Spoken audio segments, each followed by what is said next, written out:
Hello, and welcome back to the Goodness Margin, the place where we find margin for the good things in life. One of the ways that I have found margin in my life, actually one of the biggest tools that has helped me find margin in my life, is the concept of minimalism. And today I want to share with you what minimalism means to me. The definition of minimalism is a design style with as few elements as possible that create the most maximum effect. Now, I do not focus necessarily on the design aspect of minimalism, but that is really the definition if you're looking for what Webster says about minimalism. Minimalism really is a concept of a lifestyle. Minimalism is focusing on the things that are important. And by cutting out all of the things that aren't important, we create this simple plan that does have the maximum impact in our life.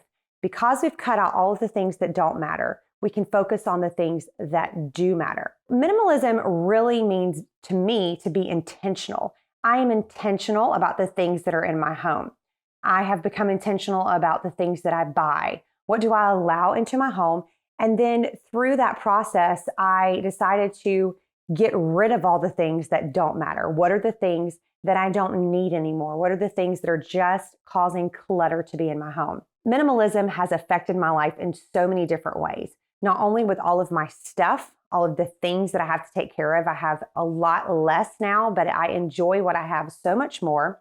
It also has affected my time because now not only have I allowed the concept of minimalism to flow into how I schedule my time and the things that I say yes to, but also by having less stuff, you have less things to take care of, less clutter in your life, less time to clean, giving you more time for other things. It's affected my finances. I stand in Target at that end cap, that clearance end cap, where you have all of these great items that have been marked way down.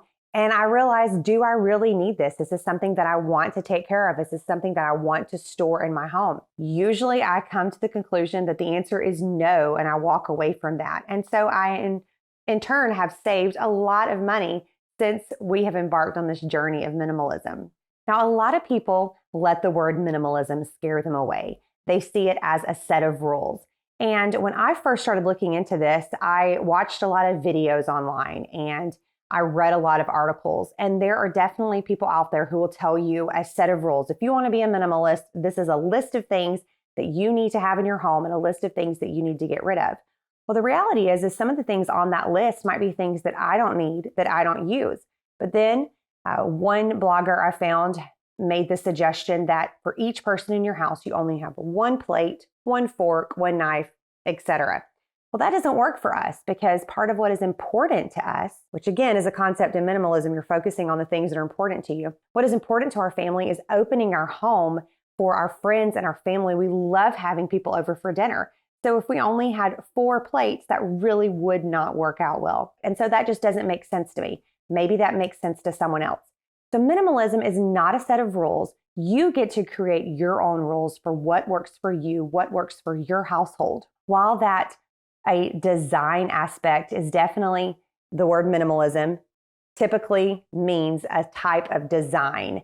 That does not have to be the case. That is another thing that began to scare me away. I want my home to be warm and inviting.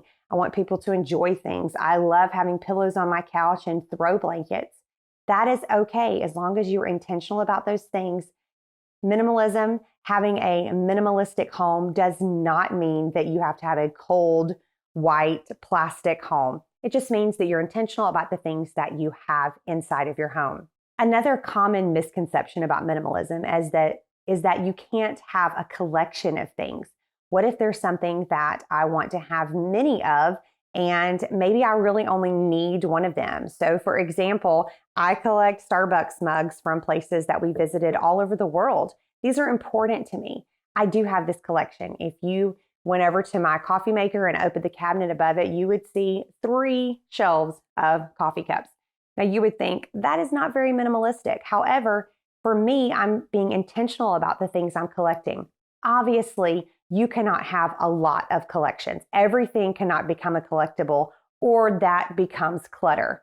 So you can collect things. You just have to be intentional about what you're collecting. What does minimalism mean to me? It means being intentional. It means having focus and clarity and having freedom in my life from clutter and the things that aren't important. We are beginning the month of May right now, and in this month, we are going to be focusing on minimalism. On Instagram, I would love for you to hop over there and follow me. We're going to be walking through our home and just getting rid of some of the things that don't really matter. By doing this together, we can create community and inspire each other. Do you have a question about minimalism? Do you have something that you're curious about? I would love for you to drop that in the comments, and I will answer that in an upcoming video. I truly have found that minimalism has helped me to create margin in my life for the good things. If you've enjoyed this video, I would love for you to hit the bell. You can be notified when the next video goes live, and be sure to subscribe to my channel.